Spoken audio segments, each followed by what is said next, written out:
Excusez-moi, Oui. est-ce qu'on peut vous poser quelques questions pour la Ah, je radio? suis désolé, j'ai pas le temps, je travaille. Ok, Désolé. pas de problème. Et que faites-vous pour... Enfin, bah non, ça on le sait. On peut couper. La radio comme outil pédagogique. Ou alors là. Jade, juste Jade, c'est sur le 997. Écouter, aller vers l'autre, écrire, s'exprimer, s'ouvrir à son environnement. Vous écoutez Jade FM en direct de Prinquio. Jade FM accueille différents stagiaires toute l'année. Alors, vous êtes bien sur Jade. Vous êtes bien sur... Avec notre aide, chaque personne accueillie réalise un sujet. Aujourd'hui, Bonjour, aujourd'hui on se retrouve sur Jade FM 99.7 et sur jadefm.fr. Et aujourd'hui nous avons eu la chance d'interviewer Hugo Bouville qui étudie au Centre Nantais de journalisme. Donc nous avons pu lui poser des questions sur sa formation et les différents aspects de cette école.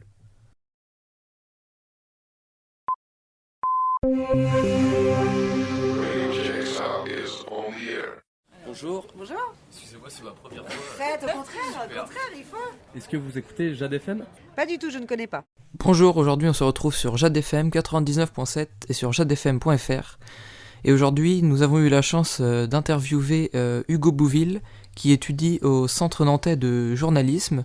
Donc nous avons pu lui poser des questions sur sa formation et les différents aspects de cette école. Comment es-tu rentré dans cette école ?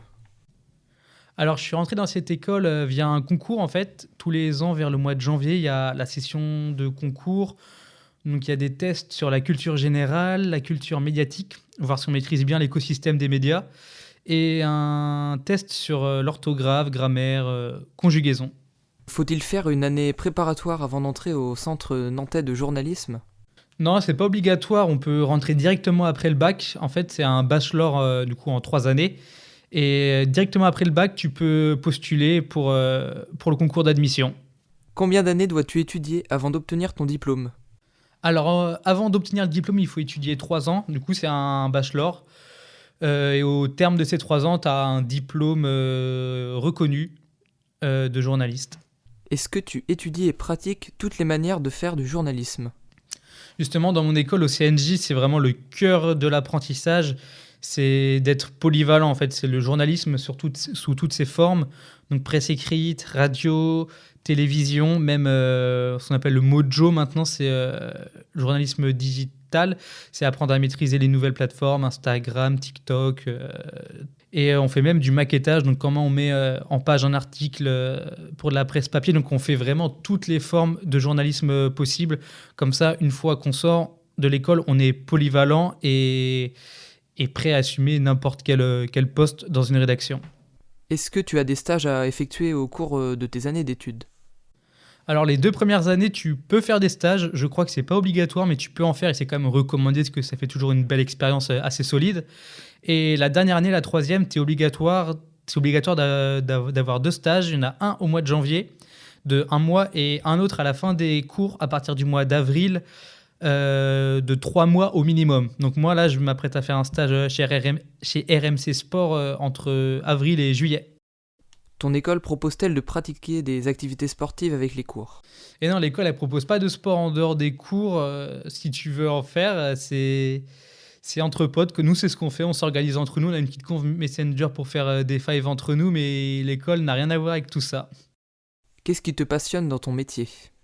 Qu'est-ce qui me passionne ? Ça, c'est une très bonne question.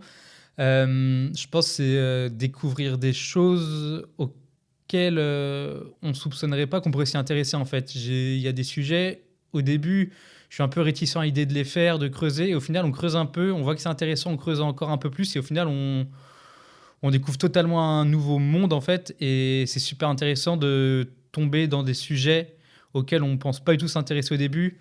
Et il y a aussi le côté humain, je pense, on peut dire, de raconter des belles ou des grandes histoires peut-être peu connues, avec des anecdotes encore inconnues, et justement les donner au plus grand public. Et rendre le tout attrayant, mettre pas mal le côté humain en avant. Tout ça, c'est vraiment des choses qui me motivent à faire journaliste. Pour toi, qu'est-ce que c'est la différence entre un journaliste et un journaliste sportif ? Bah, la différence entre un journaliste et un journaliste sportif, il n'y en a pas vraiment. Le journaliste sportif, c'est une sous-catégorie, enfin, c'est une catégorie du journaliste, en fait. Ce qu'on dit, c'est qu'avant d'être journaliste sportif, il faut avant tout être journaliste. Le sportif, c'est juste le sujet que tu vas traiter, mais en soi, tu traites de la même façon un sujet sur le foot, le cyclisme ou la Formule 1 qu'un sujet peut-être politique, économique, du moins dans le fond, dans la forme, probablement pas, parce que le sport, on va dire, c'est un sujet un peu plus léger que la politique, l'économie ou l'environnement. Du coup, tu peux employer un ton un peu plus léger, mais dans le fond, le travail de recherche, de trouver des interlocuteurs, c'est exactement le même. Pour quelle rédaction aimerais-tu travailler? Et pour quelle radio ou chaîne télévisée? Pour quelle rédaction j'aimerais travailler? J'ai pas réellement de nom en tête pour le moment, je t'avoue. J'ai eu la chance de faire un stage de 3 mois chez SoFoot, qui a toujours été un peu mon objectif. Je suis passé pigiste, même si c'est en stand-by depuis quelques temps maintenant. Mais l'ambiance assez légère du média, le côté humain, de traiter le foot avec le côté humain et sociétal, je trouve que c'est vraiment un truc qui me plaît. Du coup, ouais, c'est vraiment ce média dont je me rapproche le plus niveau ligne éditoriale. Sinon, niveau presse écrite, ouais, l'équipe, pourquoi pas, plus pour le symbole, comme c'est le plus grand, même le seul journal en France en presse écrite traitant de tous les sports. Ça peut être un bel accomplissement d'un jour intégrer la rédaction de l'équipe. Quel sport as-tu fait avant d'entrer dans cette école? Ou quel sport fais-tu en ce moment? J'ai fait du foot pendant 14-15 ans. Et ensuite, j'ai arrêté et j'ai repris cette année d'ailleurs, mais d'un niveau beaucoup plus, beaucoup moins avancé, entre potes surtout. Donc voilà, du foot pendant quasiment 15 ans quand même. Merci encore une fois Hugo Bouville d'avoir répondu à nos questions et on se retrouve sur Jade FM 99.7 ou encore jadefm.fr.